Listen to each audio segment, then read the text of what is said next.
Anyone who reads the news can find places in the world where people are affected by natural disasters or wars that force them to leave their homes. We often watch and think, gratefully, that at least it isn't happening to us. But at least 10% of Americans will at one point or another have to evacuate their homes. In 2018 and 2019, several wildfires hit with little warning. Some people got calls in the middle of the night and had to leave quickly. Other areas had forced power outages to prevent fires and went a whole week without power and electricity. If that happened to you, would you be prepared?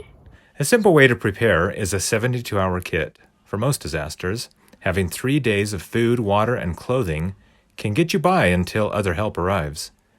Here are some tips for putting together your own 72-hour kit. First, you will need a backpack or something portable and easy to carry to store your 72-hour kit, should you need to evacuate. Each member of your family should have a backpack with supplies for family members and even your pets. Make sure it is an appropriate size for whoever will carry it. Kids might not be able to carry for long distances if you have to go on foot. If you don't have money to invest in a backpack right now, you can still start collecting supplies in a cardboard box. Backpacks should be easy to access, close to exits, and on main levels. Nothing should be stored in front of your 72-hour kit that would leave you to search for it or have to dig it out from under things.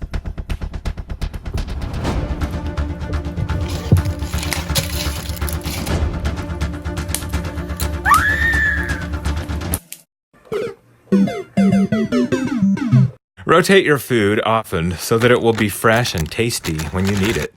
Choose food that you and your kids will actually want to eat.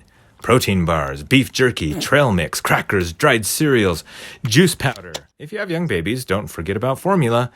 Canned food can be great for long-term storage, but make sure you have a can opener.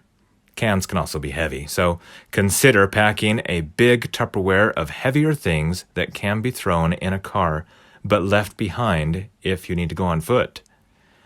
Rotate the food when you go camping, on road trips, or every 6 months. No one wants to break a tooth eating stale beef jerky or get stomach cramps from food that's gone bad.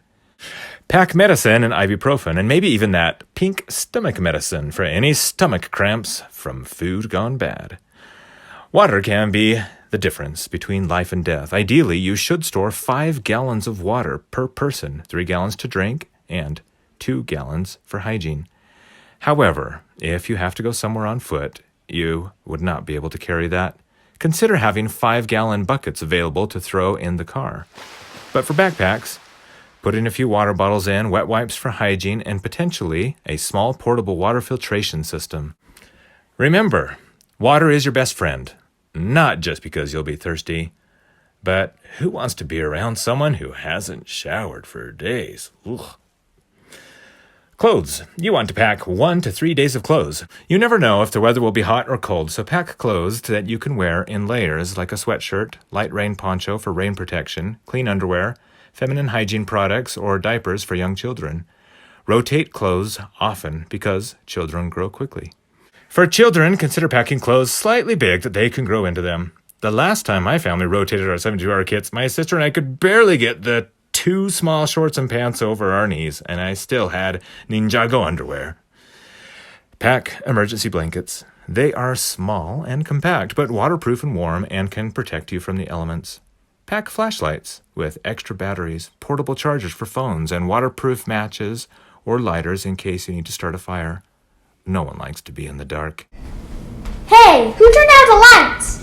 Remember the last time you went on a road trip, you probably didn't even make it out of the neighborhood before your child said, Are we there yet? How much longer?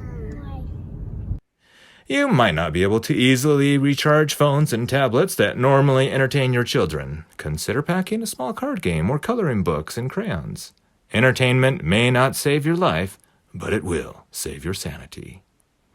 Links below with more information. Thanks for watching my video, and thanks to those of you who helped me make it and helped me and supported me to become an Eagle Scout.